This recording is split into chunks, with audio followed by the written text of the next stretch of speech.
Good afternoon, everyone. I'm Shaleen, Partner Development Director here at Kia Asia. I'm thrilled to be here today with two representatives of companies that need no introduction. So first we have Avinda, Managing Director, Southeast Asia at Twitter. He's responsible for growing Twitter's business across Southeast Asia, and his experience spans over 20 years in telecommunications, consulting, advertising, and within the startup community. Then we also have Simon, Managing Director, Southeast Asia of Adobe. Simon has over 3 decades of professional experience in the technology sector, including 18 years in Asia Pacific. His career has spanned development, sales management, and executive leadership at both startups and large corporations. So let's start. Well, it's hard to plan ahead without looking back. So please allow me to begin the session with the question for Avinda. Twitter prides itself on building a safe community for knowledge sharing. And in 2020, when the pandemic swept across the world, there was an added focus on reducing the spread of misinformation. Has this resulted in permanent changes in the tech architecture, platform design, or content curation? First of all, thanks for having me over. Lovely to meet you, Charlie and Simon. Hope you're all staying safe and wishing everyone safe, whoever where you are listening from. Yeah, a great question. And Twitter was built for this reason. We are by nature, Twitter is an open public conversational platform. That's what sets us apart from everything else that you consume in social media, because most other platforms are closed ecosystems where you follow your friends and family and you hear from them. Twitter, you don't really come to the platform to follow your friends and family. You come here to follow your passion and interest in news and current affairs, or sports and politics, or finance and stock trading, or the NASA rover in space is tweeting out from Mars. So we have a lot of handles and people and objects tweeting out from different parts of the universe. And that's what brings people to the platform. And what with this year has obviously been an interesting year that's an understatement, I'd say. But it gave us an opportunity, but with that comes a responsibility. Because if people are coming to your platform, and our growth in Asia specifically has been enormous year on year from an audience perspective, because they were very curious to learn more about COVID and what's happening around the world. And there was so much misinformation being spread, and they were looking for authentic sources, and they would come to Twitter. So that responsibility to make sure that the right content from credible sources in real time is available to our audiences in Asia Pacific. And that meant that we had to change certain things. Some of those things will be permanent. Some of them were for the day of when it was happening or the moment when it was important.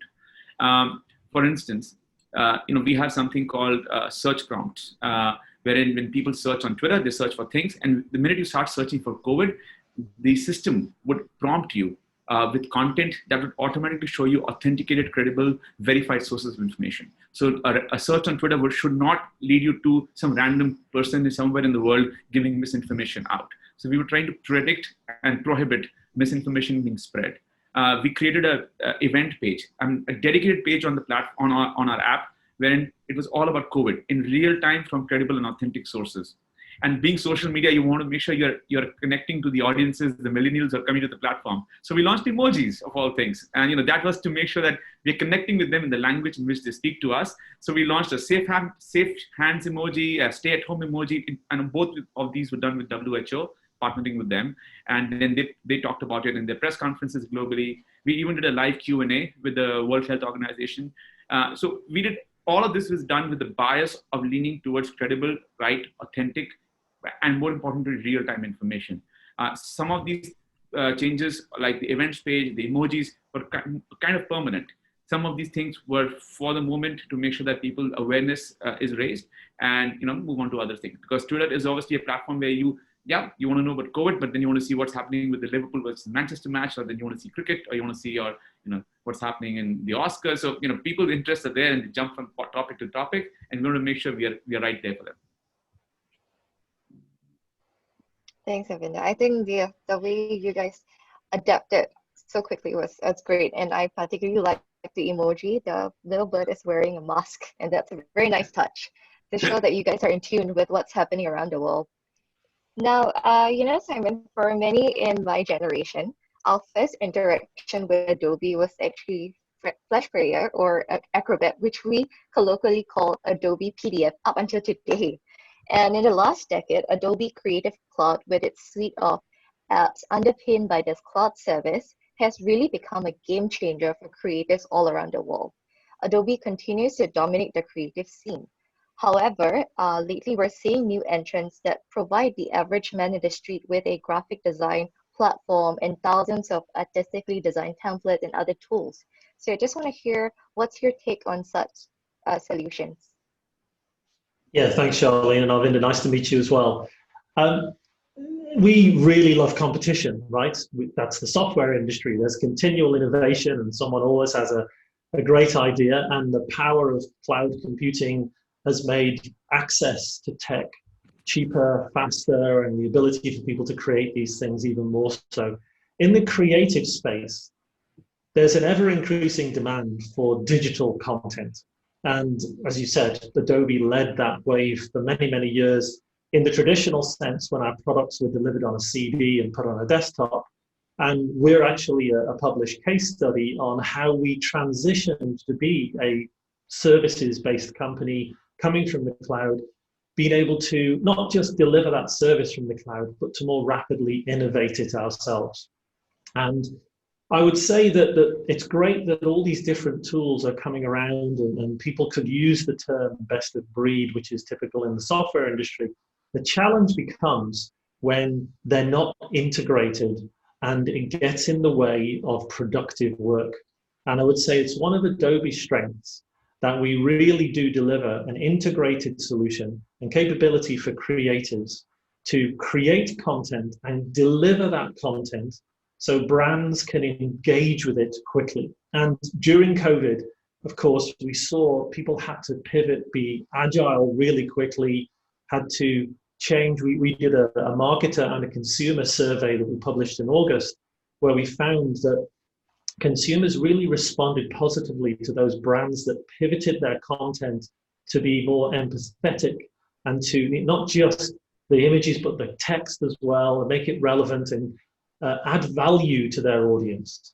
And so being able to do that quickly requires to have tools and an integration capability with the productivity workflows from this content creation to the digital channels of engagement ever more so than before. And so, yeah, we love the competition. We continue to invest in the community. We just held recently our global creative event called Adobe Max. For the first time, completely online, completely free. There's 56 hours of content there for anybody in the world to go and learn more about this creative space, get access to Adobe's tools. And just one last point in terms of investments in innovation, right? Because we now are always on listening to our customers, a couple of years ago, we did start to spot the trend of this world of multi-surface. And that was the inbound browsing and access of our customers. And we thought, hey, that's actually something we need to invest a bit more ahead of the curve. And you will have seen in the last sort of 18 months, we've released things like Adobe Fresco on the new iPad because it's got all these beautiful touch capabilities and high-powered processors. Just put the Photoshop on there as well and Lightroom.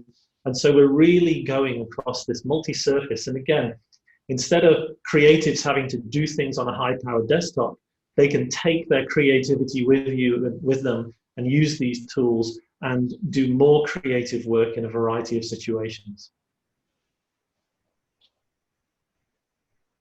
I like that. I think whether you're a conglomerate or a startup, it's very important to listen to your customers and then tweak your products from there. So now I'm going back to Arvinda on the same topic of competition. I understand from numerous research that the majority of working adults now consume news via social media. Up until recently, the leading platforms were Twitter and Facebook. But today, news channels and digital media companies are also using other platforms such as Instagram and Telegram to disseminate real-time updates. So, and that has been fairly well received in this part of the world. So has this shift been felt by Twitter? No, I think, as Simon said, competition is what keeps you active, on your toes, and relevant. And actually, this is not a finite market of information that there's only so many people can say something and be and spread information. I think all platforms have a role. Twitter has its own role. It's a unique role. Telegram, Instagram, Facebook, YouTube, they have their own roles to play. And people go to each platform for its own unique value proposition. I don't see much overlap. There's a little bit of an overlap because we get clubbed as social media, but once you work inside social media, you realize how different and disparate it is. And it's not an either or situation. I have people, I mean, a lot of our users use all these platforms you mentioned. So for them, it is, they don't, in their minds, it's not an either or, but when we think about it from an industry, we kind of pigeonhole it as either or.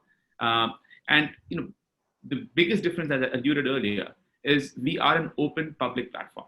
I think that is the single biggest differentiation, because you cannot have an open public conversation about any topic on any other platform today at scale, right? Most of the platforms you mentioned are closed loop networks. So you're only talking within your group of people you have in your Telegram or in your group of friends, or you're following in Instagram or Facebook, etc.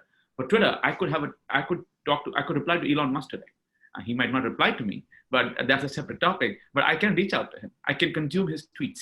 My tweets can get flashed on CNN or CNA, right? And that's the power of we have become the public conversational layer of the internet. And that is very, very powerful. And when you look at that, and what we saw during the pandemic and ongoing, is an incredible surge. And if you look at our quarterly results the last 2 quarters, in Q2, we had our highest ever MDAU, or audience growth globally, right? And Asia Pacific played a central role in that growth. In almost every market in APAC, we've had our best ever years of audience additions to our platform, because when the world is in a crisis, they want information, and they want it fast and reliable. And it's our responsibility to make sure we give that and not allow spread of bad information on our platform. And Jack, when he rejoined the company, made it his #1 mission that we have to serve this. Our only mission statement at Twitter, and you can wake up any tweet today and ask him or her, is to serve the public conversation. As long as we are doing that, every other metric is secondary, right? And because we are doing that, the number of users who've come on the platform and the amount of conversation, and this is where it gets interesting, because I look at the data of what is our audience in Asia, and specifically Southeast Asia and the Philippines and Malaysia and Thailand doing. I mean, the #1 increase in conversation during pandemic was gaming. Southeast Asia has become a global hub. 2 of the top 10 markets in terms of volumes of conversations on gaming are sitting in Southeast Asia. It is Thailand and Philippines. That's staggering. We've had 100 million unique authors of tweets around gaming and esports in these 5 or 6 markets, if you call them the bulk of Southeast Asian markets, right? 250 million tweets in the last few months only about gaming. That's just one example of the kind of growth that we have seen around that. I mean, and I'll give a more fun example, because I don't know the constitution of the audience who's listening in, but if you're younger and if you're from Thailand, there was a drama in Thailand, and I will not pronounce the name because I'll get it wrong, but just a Q&A with the cast had close to 3 million views, right? So it's incredible to see how people are using the platform differently. We've had massive increase in conversation around tech, cooking, entertainment. Even when there were no sports, people were talking about sports. They were talking about they were missing live sports. People were sending clips of old matches, and and Twitter is the largest bar in the world in terms of a sports bar in the world. If a match is happening, there are only so many people who can sit in front of a TV and watch it, but you have 5 people next to you. But you can have 100 million people talking about the same game live on Twitter and dissecting it and trash talking to each other. And that's the fun where the platform brings it, comes to life. I like that. I like the concept of it being a sports bar. I certainly didn't think of it that way, but it's true. Twitter has a very strong community, and it really does foster community bonding in particular. So now let's delve into our plans for the future. Back to Simon. Adobe has been doubling down in the marketing automation space, and it spent almost $8 billion to acquire 3 companies in less than 2 years. In fact, one was just announced 2 days ago. So is this an area of focus for Southeast Asia in the coming years? Yeah, it's a great question, Charlene. It's a side of Adobe that not many people realize exists. And when I was asked to look at Adobe to come and work here just over 18 months ago, I was really surprised that I was not as aware as I should have been, coming from the software industry, just about what Adobe had built this capability. So I mentioned the Adobe transformation story earlier, And Arvinder has talked about how engagement through digital channels is so important. And what Adobe had to learn back from 2010 when we started this journey was, hey, we're going to be always on with our customers through what was then called the web, right? How are we going to do that? How do we learn about this, right? Started with content, started with a website. And interestingly, during COVID, that's what we've seen a lot of companies now take seriously as a business continuity focus, is making sure that your web presence is robust and scalable. But we started with that. And once we started with that, we started to take the traditional marketing process of acquisition, conversion, and retention and build or assemble the tech for us to do that scientifically. And we call that now our data-driven operating model. And this is published as a case study outside now. But through that journey and through that process, we built this thing we call the Experience Cloud, which is a portfolio of solutions that we now sell to other customers. And they are built by us as a practitioner. Remember, we run our Creative Cloud business and our Document Cloud business using these tools. So they're built to acquire customers through multiple digital ways, to convert those customers, to understand them intimately, to personalize the experience and retain them. And our CEO, Shantanu, says, retention is the new growth. So you've got to keep your customers happy and keep them with you. And that's why, some of the acquisitions you've just mentioned, if you think about in the digital world, there's the creation of the content that I talked about, efficiently getting it through those channels to engage with your audience, taking the data and understanding how to personalize that to your audience so they really do convert. And then when they've converted, making sure they're happy and really have that intimate, empathetic conversation that the survey told us to do. And our acquisition of Magento a couple of years ago then allowed us to add the transacting in the e-commerce space to that flow. So again, the power of integration, the ability for a company to use us to automate all of their digital customer experience management is really there. And we work in Southeast Asia in all of the major markets. Here in Singapore Tourism Board uses us to manage all of the content that promotes Singapore as a destination. We work with DBS, we work with Changi Airport, with Star Hub, and other brands across Thailand, Malaysia, Indonesia, Philippines, all using us to get on this journey, whether they're at the content stage or they're at that personalization and engagement stage and commerce as well. Well, I assure you, many have heard of this solution. In fact, I was part of the Capital N team that was onboarded to the Experience Cloud. Another great customer. And now to you, Arvind. Yes. Now to you, Arvind. Artificial intelligence and machine learning will increasingly shape the way we communicate. Most recently, GPT-3 has been taking over the headlines. So Twitter has made sizable investments in this area, in particular to power its recommendation engine. So will there be any exciting developments that us users can look out for? Yeah, I mean, we've launched a fairly large number of product improvements and features this year, and all of them are powered by insights of data on our platform. And gone are the days where a product manager could dream up a new feature and say, "I think we should do this." I think that product manager wouldn't last in any tech company for more than a day. It has to be backed by data. There will be A/B test of any new feature, and then you will roll it out globally. So one such feature that we launched in a couple of markets just to test it out is called Fleets. And we are happy to announce we're doing a global rollout of that on the 17th of November, so next week. So we'll have it in Southeast Asia as well. It's basically, the concept behind Fleets is every tweet by nature is permanent record of a statement, right? It's always there. So for instance, tweets are indexed by the US library. So every tweet is recorded as permanence for record, right? And we generate about 1 billion tweets every 2 days. So that's a lot of data that we generate. And every tweet gives about 150 to 200 signals from a data perspective, right? So just think of the quantum of data and insights that is available for the marketers or companies or CEOs to get insight into what is my customer thinking, what is my prospect thinking, what is my competition doing, what do they think about my competition, and the likes. And that, because of the permanent nature of tweets, not everything you might want to say, you want to have a permanent record. So we're launching Fleets, which is a 24, you can say something and in 24 hours it disappears, so that this is bringing some of the fun element to the platform, and it doesn't all have to be, Bloomberg kind of a conversation on Twitter. So this is going to be a little more fun and not as permanent, and that's launching on the 17th. We launched voice tweets. That's interesting, right? Twitter has been known as 140 character text company for a long time, and by the way, we have 280 characters now for those who are not aware. And he said, you know what? Why this? And this character actually is a kind of a limit that is not actually there, because you could actually add a video to your tweet today, and that could be a few minutes in length, and you could say a lot more than 280 characters allows you. So we thought, you know what, let people speak in their own voices on the platform and get it more interesting. So we've launched voice tweets on iOS, launching on Android soon. Topics, for me, that's my personal favorite, and that brings the power of AI and ML. Because if you go to Twitter today, and some of you hopefully do use Twitter, and let's take an example. Suppose you like the English Premier League, and you want to follow what's happening in that league. You would not know which are the handles of the teams, the coaches, and all the players put together. There's no way in hell you will know all the handles and follow all of them to make sense of the conversation on the platform, right?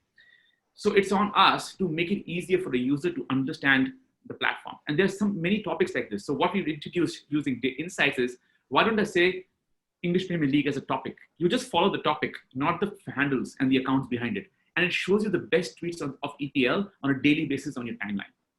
So I follow space and astronomy, and I get those. I follow history, and so cricket. So I get tweets about all these topics. So we have 70 million people who've adopted topics on the platform on a daily basis, which is extremely encouraging, because that takes the power of data and insight and the engines behind it, and gives it something to the audiences. So yeah, very excited, and there's a lot more coming in 2021. So fasten your seatbelt.